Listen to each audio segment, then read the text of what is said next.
What's up, everybody? I hope you're doing well. Today, I had the lovely privilege of sitting down with Michael Fulwiler from Heard to hear about the state of private practice finances for therapists. We get into so many things in our conversation that I'm just going to dive straight into it. All right. Well, Michael, thank you so much for coming on. And before we dive into the state of private practice finances, could you just could you just sort of introduce Heard and what your role is at Heard? Anything you'd like to share about yourself for funsies? I would love to. Well, first, before I get into that, thank you so much for having me back on. If anyone hasn't watched our conversation from last year, definitely recommend doing so. Heard is the only financial management software for therapists in private practice. So we help you manage your bookkeeping on a monthly basis. We provide monthly financial reports so you can see how your practice is doing. We help provide quarterly tax estimates. And then, of course, annual taxes. So at the end of the year, we'll help you to prepare and file both your state and your federal tax returns, even if you file jointly with your spouse. So all the accounting and financial and bookkeeping stuff that you just really don't want to spend your energy on as a therapist, and we handle all of that for you. That's awesome. Yeah, it just sort of feels like the all-in-one, all things money managing related in private practice. And tell us about your role there too. So I'm the director of brand, which is my big fancy title. And what that means is I oversee our brand and our content team at Heard. I also host our podcast, Heard Business School, which you've been a guest on. Such a fun conversation. So definitely recommend listening or watching that as well. Maybe we should introduce why we recorded last year and recording again. Sure. You have conducted these annual surveys that are massive pieces of data about the state of finances in private practice. Kind of wild to think that this is the third year that we've done this. And I hope to continue to come on the channel and talk about it every year for the next 10 years. So we'll see where we are then. I'll probably still be here. The reason that we started putting these reports out is that there's a lot of conversations that happen about money when it comes to private practice that are happening kind of like in the shadows. They're happening in the Reddit threads, and it's anonymous, and they're in the Facebook groups. And there's just a lack of transparency around money and finances when it comes to private practice. And so our goal is really to pull the curtain back and help folks better understand, how therapists are doing financially so that they can benchmark their own practice against their peers. And we also hope that it encourages conversations like this that are more open about money to help to reduce the stigma and shame around, talking about money, because it is something that just doesn't get talked about, but it's so important as a business owner. Yes. So the first year we had 1,000 responses. We built on that. In the second year, we had over 2,000 responses. And then last year, we had over 3,000. So every year, it's continued to go up. It's not just like a little dinky email survey that Heard is sending out, right? This is like a really robust piece of data now that you have. That I don't think anyone else is doing this as far as I'm aware of. So first, kind of diving into it, like for you, what were some of the biggest surprises from this year's results that you saw? The first is a positive. So I'd love to start there. We love a positive. So we asked therapists about their profit from 2024 to 2023 and if it went up or down. And 34%, so 1 in 3 therapists said that they made more in profit in 2024 than 2023, which is a good thing. So practices are growing, therapists are becoming more profitable, they're making more money.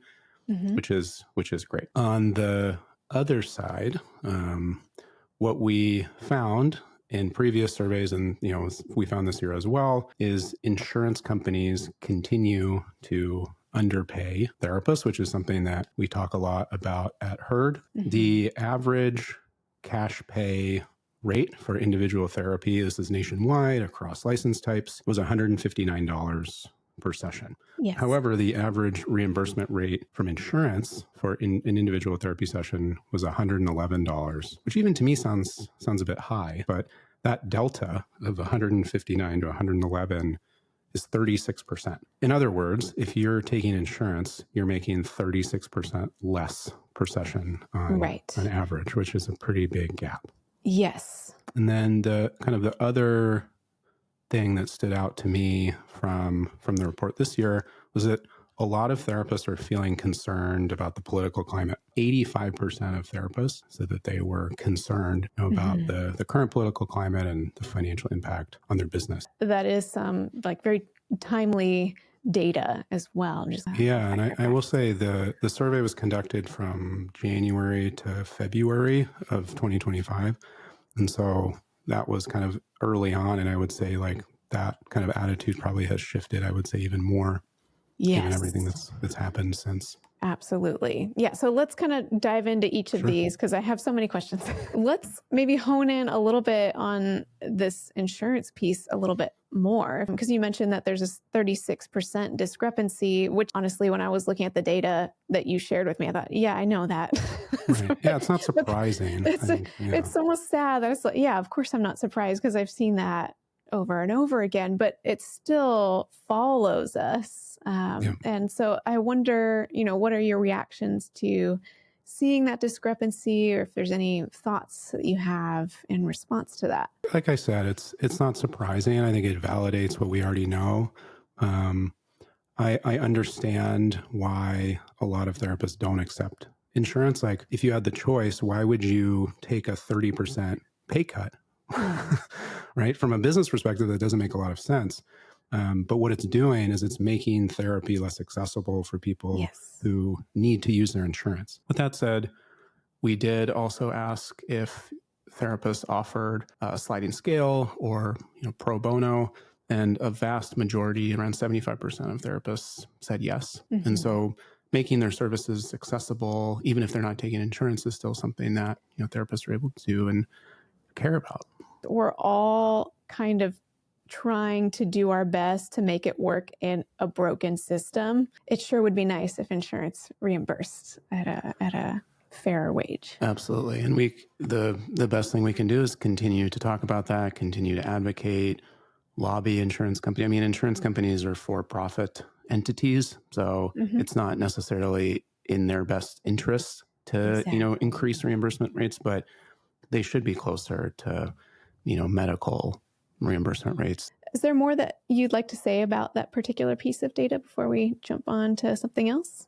I would say that, as a therapist, you are able to go to your insurance company and negotiate or try to negotiate higher rates. I'm not sure if that's something that you've covered on the channel or not. But I love that you bring that up. And I can't remember if I've covered it or not, but certainly not extensively in any way. What do you know about this? If therapists are listening, they're going, wait, Michael, you're telling me I can ask for a raise from insurance? Right. How does somebody go about exploring that or learning more about that? That's a great question. I'm actually not sure, to be completely honest, how that works. I know for like a larger practice, it's easier to go to an insurance company and say, hey, I have 30 clinicians, in my practice. This is how many sessions we're doing, and try to renegotiate the contracted rate. For an individual provider, I'm not sure kind of like the best approach or this talking point. I mean, I think that would be a great resource to develop, a script or something like that. So that's something that, I can actually take back to the team because we need to pocket that one for later. Right. What else? Because I'm not an insurance-based practice, that's probably the main reason why I haven't spoken to it, but just through hearsay, a lot of my friends will call their the insurance companies that they're paneled with about once a year and just request. And the worst thing that will happen is they say no. They won't kick you off the insurance panel for requesting an increase in pay. And sometimes they just say yes. I'm also curious that there was this data point that 50% of therapists who responded said that they are DIYing their bookkeeping. Yes. I'm curious about that. Why do you think so many therapists are DIYing it? And is there anything noteworthy about that? Yeah, I think that when therapists start their practices, and I'm curious your kind of reaction to this, that they try to do everything themselves to save money, which makes sense. In the beginning, when you're starting your business, you're trying to keep your costs down. But when you get to a certain point where you're now bringing in more income, but you're still spending a lot of time kind of in your business, then it starts to make sense to consider outsourcing or getting help, right? Because you're freeing up your own time. 49%, so around 50% as well, reported that they're spending more than an hour a month kind of doing their own bookkeeping. If we spend 12 hours doing our own bookkeeping, instead of, say, seeing a client and making $159 for that hour, that's almost $2,000 a year in lost income potential. So that time, it does add up. And so what I would say is to look at where you're spending your time in your business and, from a time versus cost standpoint, like, are you actually spending more time doing something than it would cost you to pay someone else to do it? Is there any advice that you have or feedback for when somebody might start to want to say like, I wonder if it's a good time to maybe consider outsourcing my bookkeeping now? Definitely. Kind of the general guidance that we give therapists is when you start your practice and until you're making about $20,000 a year from your business, which is $2,000 a month, so not a huge amount, it's probably okay to use a simple spreadsheet or a Google Sheet to do your bookkeeping, which basically is just tracking your income and your expenses on a monthly basis. So bookkeeping doesn't need to be this complicated system. Once you hit that like $20,000 mark, kind of what we see is that you're starting to have, more income. You're also starting to have more expenses. It's just becoming more to track. There's also opportunity that you're kind of missing some things that, a bookkeeper would be able to catch. And so once you kind of hit that $20,000 mark, that's when we would encourage you to start thinking about outsourcing. So I'm curious, just generally speaking, what are some of the biggest financial myths that you think therapists believe when they're first entering private practice? Just especially since you've been with Herd for a while now. I would say the big one that comes to mind for me is that you can't make money as a therapist. And I think that that's a narrative that a lot of therapists are told and they hear in graduate school. If making money is the most important thing, there's other professions that are probably better. 100%. Yeah. Like if making money is the most important thing, I probably wouldn't recommend becoming a therapist. Agreed. But it's also okay to want to help people and also want to make money. And you can have a profitable business as a therapist. Absolutely. That narrative has such a strong grip on the profession as a whole. Definitely. And I think that goes back to the stigma that we were talking about earlier about talking about money. When there's this narrative of, well, you didn't come into this field to make money, or, this is not, making money is not the goal. So then it feels like, well, we can't talk about making money. We can't ask each other how much we're making or charging. It creates more shame and stigma. And so we're really, hoping to be able to kind of move past that. So you mentioned this, and I was hoping to come back to it. And I know that this can be really touchy, but it's also very real. I feel this one myself quite directly as well. So the report mentioned that 85% of therapists who responded are concerned about the political climate. And how do you think that this might be impacting practice-related decisions or private practices in general? Yeah, this is an interesting one. I think therapy practices who take Medicaid or Medicare are directly impacted, right, by cuts in federal funding. So that's like a very real thing. I think there's also sort of a larger macro concern about the economy that clients have as well. And so I've heard from therapists that I'm just not getting the referrals that I was during the pandemic. Clients, I think, are also concerned about the economy. And so going to therapy is something that becomes a luxury expense. And maybe they cut back from weekly sessions to biweekly or monthly, or maybe they just decide, I can't afford this right now. And so I think what we're seeing is practices who are having a hard time getting cash pay clients. I've talked to a lot of therapists who are considering kind of going back to insurance because they're getting more clients who are wanting to use their insurance. So that's a real impact on the business. And then the result of that is therapists are cutting back on their own expenses, spending less money. And I think it's an opportunity to take a look at your bookkeeping records and see, hey, do I have subscriptions or services that I'm paying for that I don't need? Or man, this office rent, it's really killing me. Maybe I could transition to a fully virtual practice. Like, kind of what are those opportunities maybe to cut expenses? So this might be connected to what we were just talking about, but the report also said that 38% of therapists earn income outside of seeing therapy clients. What trends are you noticing in how therapists diversify their income, find income sources outside of seeing therapy clients? It's interesting. So the top 5 in terms of, popularity for income streams beyond one-on-one therapy for last year. The first was consulting. This could be consulting with companies and organizations, maybe doing business consulting with other therapists. Supervision is a big one, so clinical supervision. Teaching. So a lot of therapists I know also are like assistant professors, or they teach courses. Speaking is a big one. So if you're interested in public speaking, that can be a good way to generate income, whether in person or virtually. And coaching as well. So those were the top 5. It's interesting. In 2023, so when we asked folks, 2 years ago, it was the same there was the same 5, but the most popular was supervision. And consulting was number 4. So consulting went from 4 to 1. So it could just be the sample that we surveyed, or another interpretation of the data is more therapists are generating income through doing consulting. Just anecdotally, it seems to just be rising in popularity to have more than one income stream for therapists in private practice. I mean, hello, that's like my whole system as well. Right. Yeah. It's a way to recession-proof your business, right? To have multiple income streams. I will say the counter argument that I've heard to this topic is, well, as a therapist, I shouldn't have to have multiple income streams. I should just be able to see clients and have like a successful business. And I agree with that. I agree too.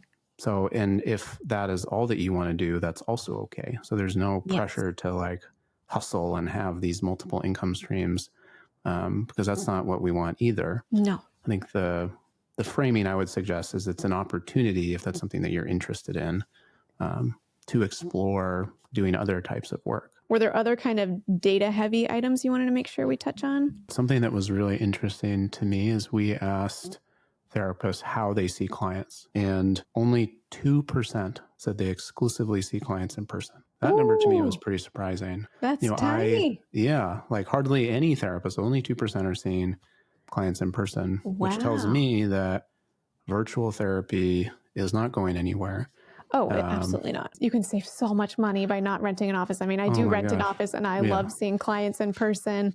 But it is the biggest expense typically in a big way. We see that in the report too. We asked about expenses, and office rent was the number one. Huge. Expense. Yeah. And then the other big topic was around debt. We asked therapists if they have student loans, and 68% said yes, which isn't surprising. Yeah. But 22% therapists have over $100,000 in student loans. So a lot of therapists are that's a chunk of change. in a lot of debt. And related to that, we also asked therapists what their top financial priority was for this year. And options were, saving for a big purchase, building multiple income streams, which is something we talked about, saving for retirement. But the actual top priority for 32% of therapists, which was the kind of most common choice, was paying off debt. Yeah. And so there's that direct relationship, right, of like a lot of therapists are under a lot of debt, specifically student loans. And so paying down that debt is the top priority for a lot of folks this year.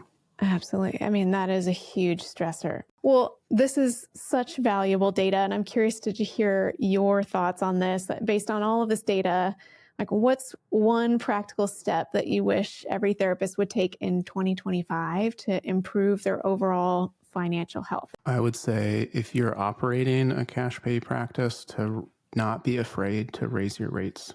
Starting 3 years ago, we asked, are you planning to raise your fees next year? This was in 2022. We asked, so in 2023, are you planning to raise their fees?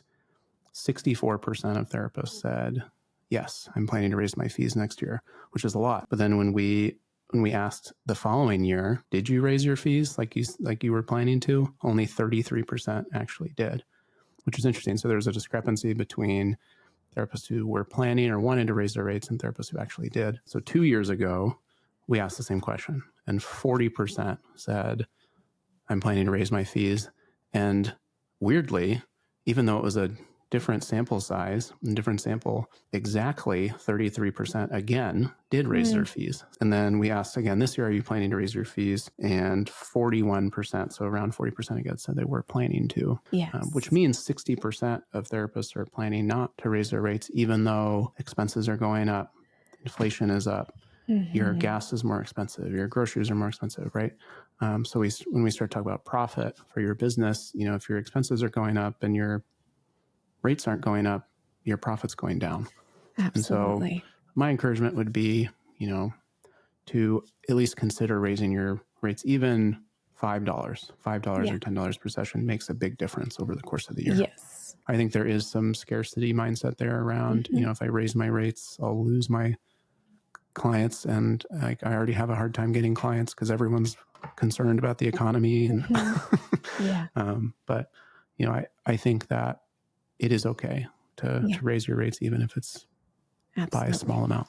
Just to kind of throw this one in your court to see what your answer is, like if you could just in general shout one money truth from the rooftops to every single therapist, what would it be? We talked about this already, but I would say it's okay to make money as a therapist. It's okay to want to make money. Give yourself permission to want to help people and also make money while doing it. It merits saying it again. And I was also partly laughing because you have such a calm Zen voice. What would you shout from the rooftops? This is me shouting. It's okay to make money. Well, I know we're coming towards the end, Michael, and I wanted to give you an opportunity too to share if folks are needing more help with their finances in 2025 going forward. Maybe if they're interested in learning more about Herd, where can they learn more? Is there anything noteworthy that you have going on? Definitely. I would say if you're at that $20,000 a year, kind of $2,000 a month benchmark that we had talked about, and you're still doing your own bookkeeping and doing your taxes yourself, definitely reach out. Our website is joinherd.com. Sure, we can drop a link in the description, and we offer free consultation calls. And so I would encourage you to schedule a call with our team just to learn more about how we can support your business and take some of the financial stuff off of your plate. Well, wonderful. Thank you so much, Michael. It's been a pleasure having you on, and thank you for sharing all this data, this helpful information, and kind of also it feels very humanizing too, of just it's not just numbers, but I felt like I could feel the therapist behind the responses as well, just kind of the variables at play when we're looking at our finances. And I look forward to continuing to see what comes in the following reports next year. I appreciate you having me back on, and encourage folks to download the report. It's available for free. We'll drop the link as well. It's I think 30 pages. So lots of graphs and charts, and it's, really easy to read. So would encourage you to, get a cup of tea or coffee and flip through it. Thank you so much, Michael. Thank you. Thank you, Michael, for sharing the results from your survey in this interview. I found it really informative, and it's really interesting to kind of watch how things change over time as well. Everything we've talked about, I linked to below. So if you want to check out the results, check out Herd. You can find all that information in the description of this episode. And before we close, I'd like to thank therapynotes.com for sponsoring this video. Therapy Notes helps with all of your practice management needs, from scheduling to notes to billing. They have a HIPAA-secure telehealth platform, and they now added a suite of AI features to streamline your note-taking process. Thank you for that. If you'd like to check out Therapy Notes, you can get 2 months to try it for free with no commitment just by clicking the link in the description of this video. Well, thank you for joining me in this interview together with Michael Fulwiler from Herd, and I'm curious to hear from you. What stood out to you the most from the survey results? Maybe it surprised you, or you have questions about it. I'd love to hear in the comments below. And until next time, from one therapist to another, I wish you well.